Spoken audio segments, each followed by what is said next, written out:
Assalamualaikum warahmatullahi wabarakatuh. Selamat pagi semua. Tapi pun kali ini kita akan bahas kembali tentang dunia hospitality industry ditemani oleh Pak Komang. Komang Rino. Ya, sama siang ini Pak ya. Iya, selamat siang. Ya, Selamat apa kabar? datang di Bukit Andu. Ya, Baik sekali. Terima kasih. Nah, sekarang di bagian apa ini Bukit Andu? Di Bukit Andu saya bagiannya asisten restoran manager. Baik. Nah, silakan Pak. Pertama di share dulu pengalaman di sebelum di Bukit Andu ini. Awal. Kalau untuk pengalaman sebelumnya saya di Hotel Aston sebagai restoran supervisor. Baik. Kemudian sebelumnya lagi 327 pernah sebagai tinggal di map ya, sekretaris sama tim pengajar di Krida Wisata. Sebelumnya lagi juga pernah jadi operasional manager di Lips Cafe, Steakhouse. Baik. Terus itu pendidikannya di STP Nusa Dua Bali. STP Nusa Dua Bali. Iya. Baik. Jadi sudah berapa ini Pak hotel? Hotel mungkin kurang lebih kalau sampai yang di Bali 6 lah. 6. Lebih ya. Siap. 6 hotel pindah untuk mencapai karir sampai sekarang. Oke, baik. Sudah berapa tahun ini berkarir di hospitality Pak? 2010, 2010. 11 tahun lah. 11 tahun. Nah, memang sebelumnya pendidikannya memang sudah di perhotelan ya? Ya, memang basicnya F&B service. F&B service. Ya. Nah, baik. Nah, sekarang sebagai asisten restoran manager. Apa itu Pak si restoran hotel manager itu? Untuk tugasnya sih yang detail itu adalah untuk mengontrol jalannya operasional di dalam ruang lingkup food and beverage service atau pelayanan makanan dan minuman di Bukit Randu. Jadi mulai dari breakfast, lunch sampai dinner, baik itu à la carte atau buffet atau sampai di ruang meeting, kami kontrol dengan tim, terutama khusus untuk food and beverage service. Oke, baik. Nah, sebelum memulai aktivitas nih, sebelum operasional, apa yang harus dipersiapkan?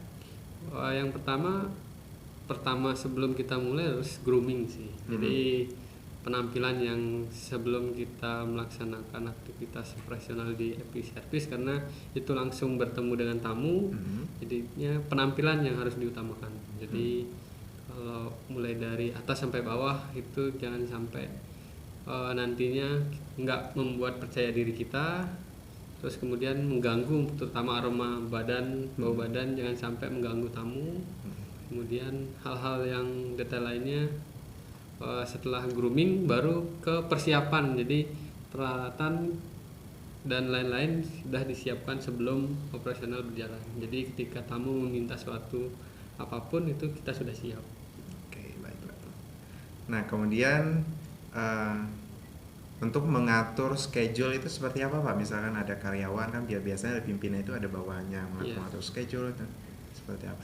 Scheduling kita udah berjalan seperti biasa. Jadi kita ada 3 shift. Shift 1 itu pagi dari jam 7 sampai jam 3, bahkan bisa lebih tergantung operasional. Kemudian shift 2 itu jam 2 sampai jam 11 malam. Shift malam itu jam 11 sampai jam 7 pagi. Jam 7 pagi. Iya, betul. Siap. Kalau untuk personal incasnya itu berdasarkan kita di sini. Kalau malam, kalau pagi itu fokus di breakfast. Kalau siang itu fokus lunch di ruang meeting, karena kita pasti hampir setiap hari sudah ada acara di ruang meeting, jadi kita fokus ke sana. Setelah itu kalau dinner itu biasanya kita terima reservasi atau sudah ada, kita ada punya food street juga.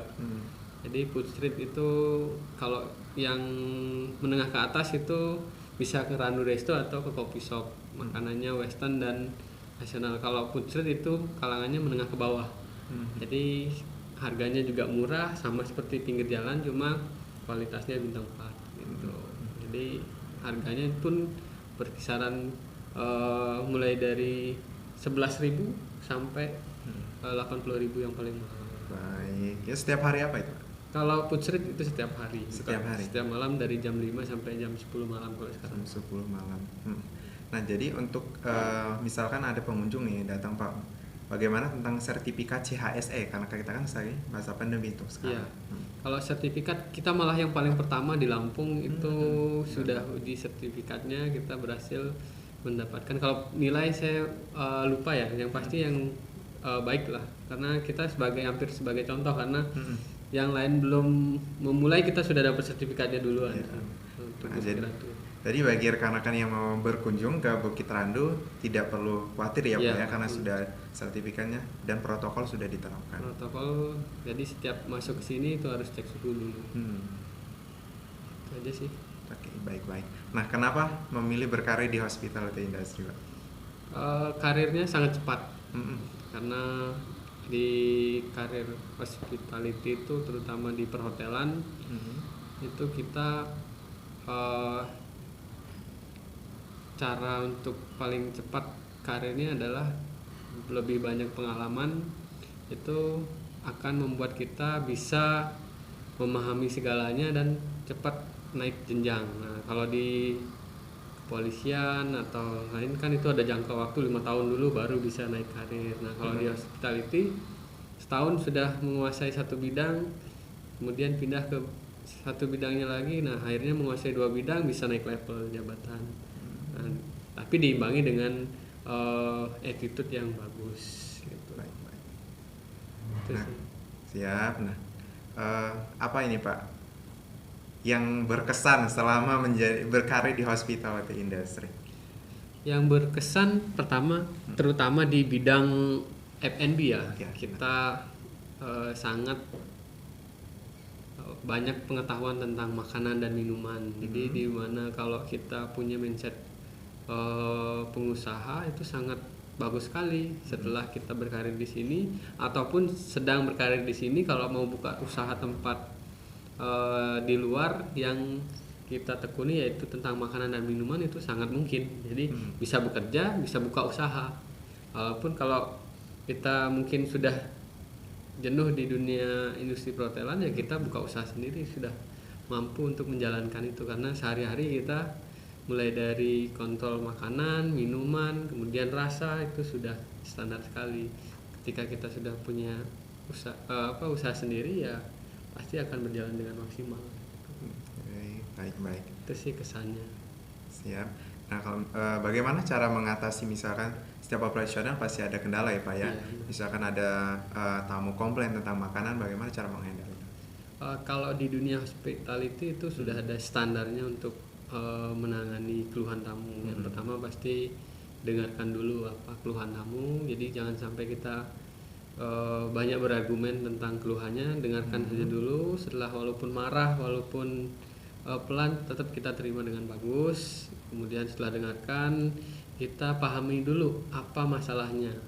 Jadi setelah pahami, baru kita take action apa yang kita lakukan. Jadi kalau memang salahnya fatal, kita harus misalnya nasi gorengnya asin sampai nggak dimakan, nah kita wajib mengganti. Ya setelah mengganti, kita tamunya merasa bagus, nah kita harus terima kasih kepada dia karena kelemahan kita sudah dibantu untuk ditunjukkan, berarti itu yang kita perbaiki. Nah setelah itu kalau rasanya tamu itu masih kurang puas, nah kita akan dikasih komplimen. Jadi berupa mungkin es krim atau minuman gratis untuk menambah agar tamu itu tidak ada rasa komplain lagi atau senang lah. Setelah keluar dia puas. Ya. Gitu sih. Nah, bagaimana menurut Bapak tentang service excellent Pak? Kalau service excellent itu kita membuat tamu itu benar-benar seperti raja. Jadi raja di mana semua yang dia perlukan, dia butuhkan, dia inginkan itu terpenuhi. Nah, bagaimana caranya itu? Dengan cara sebelum tamu minta itu kita sudah tahu kebutuhannya. Misalnya kalau orang ngerokok bingungan naruh puntung rokok, kita belum diminta sudah kasih asbak gitu contoh. Jadi hal-hal yang kecil seperti itu sebenarnya sepele, cuma ketika berbicara service excellent itu pasti akan penting banget karena tujuannya adalah membuat tamu itu seperti raja. Baik. Nah, silakan Pak, pesan buat rekan di luar sana yang mau berkarir di hospitality industry, apa step by step yang harus dipersiapkan seperti. Baik, untuk adik-adik atau teman-teman mungkin yang baru mau bergabung atau mau ingin cita-citanya berkarir di dunia industri perhotelan, itu sangat mudah sekali dengan cara mungkin yang pertama stepnya harus memang benar ada basic. Bagaimana kita mencari basicnya ya sekolah di sekolah perhotelan. Kalau masih SMP ya SMK perhotelan. Kalau sudah lulus SMA bisa D1 atau D3 bahkan D4 sekolah perhotelan. Kalau mau levelnya lebih cepat. Nah setelah itu tinggal kita mulai mengenal lingkungan hotel. Jadi kalau masih dalam proses belajar bisa Sabtu Minggu itu casual. Jadi kerja sampingan. Jadi masih sekolah sudah bisa dapat uang karena dengan cara casual. Nah kita kerja di hotel Sabtu Minggu biasanya ada event banyak. Biasanya hotel mencari casual juga. Nah kita sudah kerja dapat uang juga. Nah, setelah casual nanti kita akan dikenal sama beberapa pimpinan atau orang yang bagian di hotel. Jadi kalau misalnya butuh kerja ya pasti kesana larinya. Nah, setelah kuliah atau sekolah selesai ya bisa jadi kalau kamu sudah dilirik sama pimpinan hotel tinggal mengajukan lamaran ya bisa langsung bekerja. Sangat simpel sekali tanpa ada namanya istilah ininya harus bayar dulu atau nyari kerja di hotel harus nyogok dulu, nggak ada kalau di hotel. Jadi dia memang benar-benar bagus dari segi attitude, kemudian pengalaman punya, jadi gampang sekali kerja di hotel. Jadi saya selama berkarir di sini nggak pernah ada namanya mau masuk tempat itu harus bayar, nggak ada. Jadi tanpa sogok lah nyogok. Siap. Jadi berarti dari diri dulu ya Pak ya, pertama disiapkan. Oke. Terima kasih. Ada lagi Pak tambahan?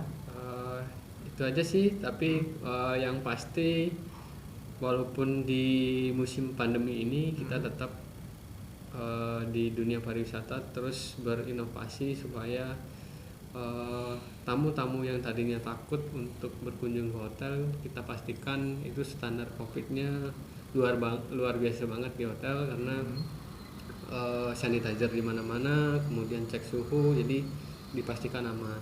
Kedua, untuk dunia pariwisata semakin hari semakin akan meningkat, terutama di dunia hotel karena bahkan hotel sekarang sudah mulai menjamur, yaitu terutama di Lampung sangat berkembang pesat ketimbang 5 tahun ke belakang. Apalagi sekarang tuh bangunan yang sudah besar, apalagi Bukit Randu juga akan menggarap Holiday Inn. Jadi sangat banyak kesempatan untuk adik-adiknya yang mau ingin berkarir di dunia perhotelan. Jadi tolong persiapkan sebaik mungkin untuk mengambil peluang-peluang tersebut.